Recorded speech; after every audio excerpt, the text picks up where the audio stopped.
Ispahan Mogador, tarte céleste, quand le goût et l'esthétique se rejoignent, quand la pâtisserie devient un art. Merci Pierre Hermé d'être avec nous sur ce plateau. Merci de m'accueillir. Alors vous publiez cette année 2 beaux livres en cette fin d'année, Chocolat chez Flammarion avec des photographies de Sergio Coimbra et Surprise et Gourmandise chez Solar Édition, un livre de recettes pop-up, un livre animé. Mais je voudrais d'abord revenir sur un titre que vous avez reçu cette année, celui de meilleur pâtissier du monde. Ça a été décerné par les World 50 Best Restaurants. Comment avez-vous accueilli ce titre? Est-ce que vous avez été heureux? Ou est-ce que c'est même pas un peu décourageant quand on a atteint le sommet, on se dit qu'est-ce que je vais faire après? Non, c'est un honneur et un bonheur que je partage avec tout d'abord les équipes, mes proches, et puis tous les pâtissiers, parce que pour moi, dès qu'on parle de pâtisserie, je trouve que c'est bien. J'encourage toutes les initiatives de ce genre. Et c'est un encouragement à continuer, à faire toujours mieux, à faire toujours davantage et aussi bien et mieux. Et même mieux. Alors, vous l'avez dit, hein, c'est bien de parler de pâtisserie parce que pendant quelques années, pendant longtemps même, la pâtisserie a été un peu délaissée par les restaurateurs. Comment vous l'expliquez, ça? On a souvent plus parlé de la cuisine que de la pâtisserie. Et puis bon, après, parce que traditionnellement, dans un restaurant, le chef de cuisine a une espèce de prépondérance. Ça a tendance un peu à se gommer. Et puis aujourd'hui, il y a plein de très belles pâtisseries. Donc je parle là de boutiques et plus de restaurants. Il y a dans Paris et dans le restant de la France, il y a beaucoup de belles pâtisseries. Il n'y en a jamais eu autant. Et est-ce que justement ces boutiques, ces belles pâtisseries, est-ce que ça a influencé l'art de la table, en tout cas chez les restaurateurs? Est-ce que vous trouvez qu'il y a plus d'efforts qui sont faits aujourd'hui? Il y a un vrai travail de présentation, d'effort, de simplification. Il y a très longtemps, quand un pâtissier venait se présenter pour être embauché, la seule chose qu'il savait vous faire voir, c'était les pièces en sucre et en chocolat. Aujourd'hui, ça a disparu. Et vraiment, aujourd'hui, les jeunes, quand ils viennent, c'est parce qu'ils viennent faire des gâteaux, parce que c'est ce qu'on vend, c'est ce qu'on fait au quotidien. Les pièces en sucre, c'est du domaine de l'exceptionnel. Et ce que moi, j'essaye de partager avec les pâtissiers qui travaillent chez nous, c'est vraiment cette passion du goût et des sensations, de tout ce qui est proche de ce qu'on mange, quoi. Vous êtes dans une recherche de sensualité. Il y a effectivement une forme de sensualité, c'est-à-dire ce que je cherche, c'est à procurer des émotions, à donner du plaisir, parce qu'on dit toujours le salé pour se nourrir et le sucré pour le plaisir, et il faut que ça soit agréable, que ça procure un bon souvenir aussi. Quand on s'est dit « Ah, j'ai mangé un gâteau, c'était vraiment bon », ça c'est quand le gâteau est réussi. Alors, vous parlez de haute pâtisserie, comme de la haute couture, en quelque sorte. Qu'est-ce que c'est exactement, cette haute pâtisserie? Alors, pour moi, c'est un terme qu'on a inventé dans la maison Pierre Hermé pour signifier aussi un certain nombre d'attentions particulières qui étaient portées à la fois au goût, à l'emballage, à la qualité du service. C'est notre envie, c'est vraiment de procurer une expérience comme on peut le procurer dans un restaurant gastronomique. C'est chaque client qui franchit la porte puisse vivre une expérience à la fois de goût et une expérience un peu plus large avec la qualité du service et l'environnement. Est-ce que la haute pâtisserie, c'est un art de vivre? Est-ce que vous avez, vous, une vision, justement, par rapport à cela? Oui, c'est à la fois un art de vivre, c'est aussi, pour moi, un mode d'expression à travers le goût, les sensations. Pour moi, ce que j'appelle l'architecture du goût, c'est la construction de ce goût qui permet de procurer les émotions. Alors, vous venez d'une famille de pâtissiers. Est-ce que, justement, c'est votre père qui vous a transmis ce goût de la pâtisserie? Cette curiosité, en tout cas? En tout cas, c'est mon père qui m'a donné envie de faire ce métier. Parce qu'enfant, pour le voir, il fallait que je sois avec lui dans l'atelier. Et donc, le voir faire, je pense que le plaisir qu'il avait à faire son métier m'a vraiment donné envie de devenir pâtissier. Et dès l'âge de 9 ans, je savais que je voulais être pâtissier. Et à l'âge de 14 ans, j'ai commencé en tant qu'apprenti.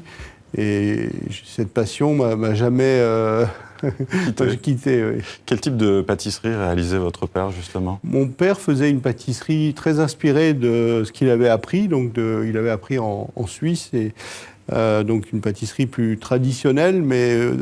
Vous êtes de l'Est de la France. Voilà, une pâtisserie plutôt d'origine germanique, avec des parts de gâteaux et tout ça. Mais quand je suis entré en apprentissage, et quand je rentrais le week-end, il était très friand de ce que je lui fasse voir ce que j'avais appris, donc, dont il a utilisé un certain nombre de recettes et de gâteaux. Il y avait un échange justement entre vous? Il y avait un échange sur le métier, oui, sur les recettes, le métier, qui était très joli. Qu'est-ce qu'il faut faire aujourd'hui si on est jeune pâtissier et qu'on veut devenir Pierre Hermé? Est-ce qu'il faut de la curiosité avant tout? Vous êtes unique, évidemment, mais aussi on veut suivre votre cheminement. En fait, je crois qu'il ne faut pas chercher à être comme quelqu'un. Il faut surtout chercher sa propre voie, ses propres envies. Et ce qui compte avant tout, c'est la passion. Et le conseil que je donne aux jeunes pâtissiers, c'est vraiment d'envisager leur métier comme on envisage les études. C'est-à-dire à la fois de faire un travail chez le maître d'apprentissage en atelier, donc le quotidien, mais après, en dehors, de chercher à apprendre, de chercher à connaître les matières premières, l'histoire du métier, les gens qui ont fait le métier, d'aller voir ailleurs les pâtisseries. Une ouverture au monde. Voilà, c'est vraiment d'aborder ce métier comme on aborde des études, c'est-à-dire avec un travail à l'école, dans l'atelier, et puis un travail personnel qui, pour moi, est important. Alors, vous parliez tout à l'heure de l'emballage, hein, notamment. On a sur ce plateau deux très beaux emballages, celui d'une bûche, justement, et celui aussi de macarons. Vous pouvez peut-être nous présenter votre bûche. C'est une la bûche, elle pour s'appelle le secret d'Athanor. C'est un dessin de Nicolas Buff, qui est un artiste français vivant au Japon, avec lequel la maison Pierre Hermé a développé une collaboration sur l'année, sur différentes choses, notamment des boîtes pour les macarons. Et je me permets d'enlever la cloche. Avec Nicolas Buff, nous avons travaillé même sur la forme de la bûche. Et cette bûche, c'est hexagonale. Hein.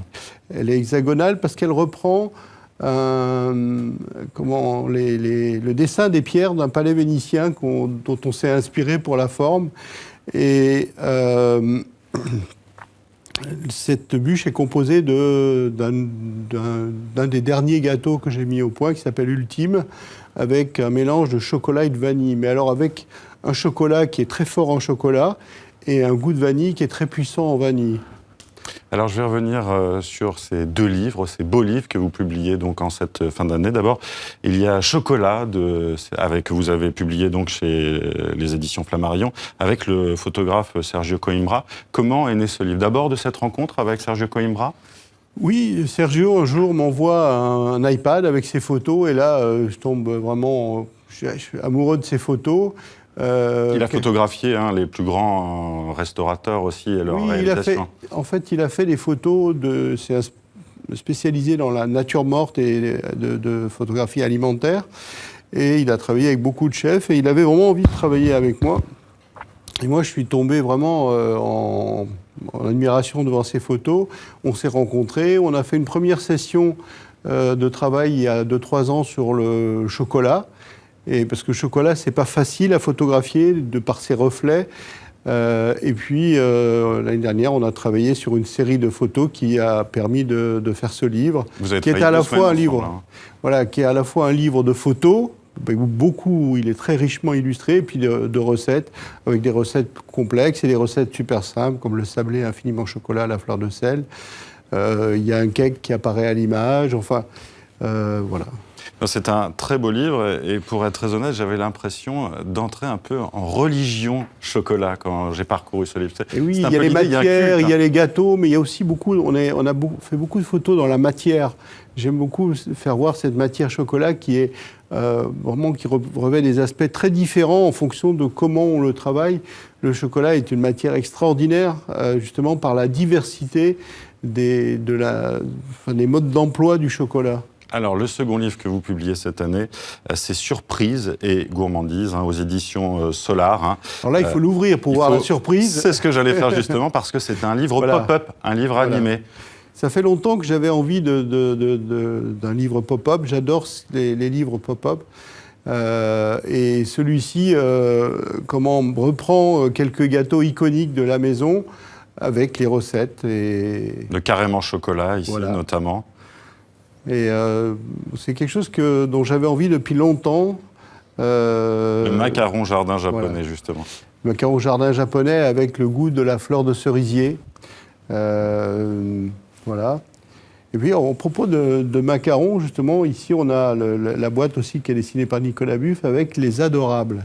Les Adorables sont une collection de macarons qu'on édite pour la fin d'année avec mandarine, marron, truffe blanche, foie gras chocolat, foie gras praliné, noisette, je crois, c'est ça aussi. Foie gras noisette, voilà.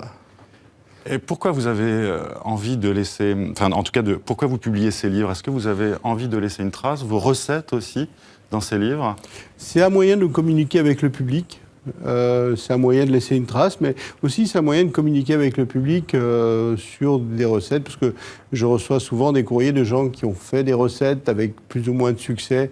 Mais c'est un moyen de transmettre, parce que dans le public qui achète, il y a à la fois des non-professionnels et des professionnels, et c'est aussi un moyen de transmettre ce qui est, dans les métiers de l'artisanat tels que la pâtisserie, un devoir et quelque chose qui est super important pour moi.